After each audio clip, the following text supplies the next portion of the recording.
उन्होंने एक अत्यंत विचलित करने वाली बात आगे भी कही थी, जिसका मैंने उल्लेख किया है। उन्होंने कहा यहां पर बांग्लादेश जैसी स्थिति बनाने का काम अमेरिका और चीन कर रहे थे। तो हमारा सवाल है कि नरेंद्र मोदी की नाक के नीचे क्या वो इतने कमजोर है कि इस देश में अस्थिरता पैदा कर रही है विदेशी शक्तियां?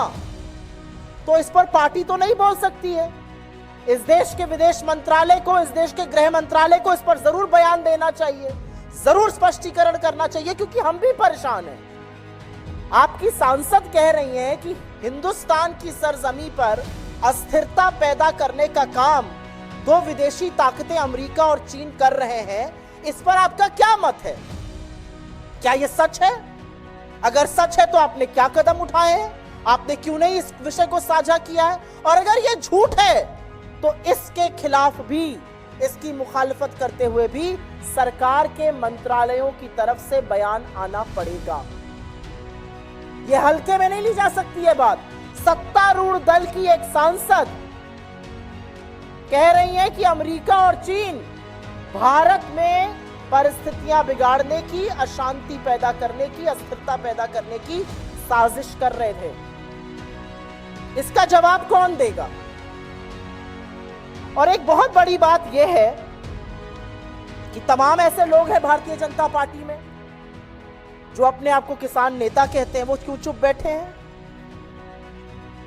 जो अपने आप को किसानों का हितकारी कहते हैं, अगर ये किसान बलात्कारी और हत्यारे थे तो ये विज्ञान भवन में बार बार मीटिंग क्या करते थे? अगर ये किसान इतने दुष्कर्मी थे तो इन किसानों के आगे नरेंद्र मोदी को घुटने टेककर नाक रगड़ के काले कानून वापस क्यों लेने पड़े? तो हमारा मानना है, और हम इस मंच से फिर से कहेंगे कि सरकार स्पष्टीकरण दे कि जो अस्थिरता पैदा करने की विदेशी शक्तियों द्वारा बात की गई है उसकी क्या सच्चाई है। पार्टी पलड़ा नहीं झाड़ सकती है कहकर कि यह हमारी राय नहीं है। आपकी राय नहीं है तो जिसकी इतनी कुत्सित राय है उसको अपनी पार्टी से निकाल फेंकिए।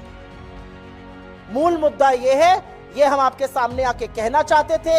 इस देश के आजाद हिंदुस्तान के इतिहास में कभी भी हमारे किसानों को इन शब्दों से नवाजा नहीं गया है, और सत्तारूढ़ दल की एक सांसद ये करती है, और बीजेपी बस ये मुंह मोड़ लेगी कि यह हमारा मत नहीं है। अगर आपका मत नहीं है तो निकाल फेंकिए, और सरकार के स्पष्टीकरण का हम इंतजार करेंगे, क्योंकि देश में विदेशी ताकतें काबिज है। नरेंद्र मोदी की सरकार इतनी कमजोर है और ये सब हो रहा है, उसका भी सत्य सामने आना चाहिए।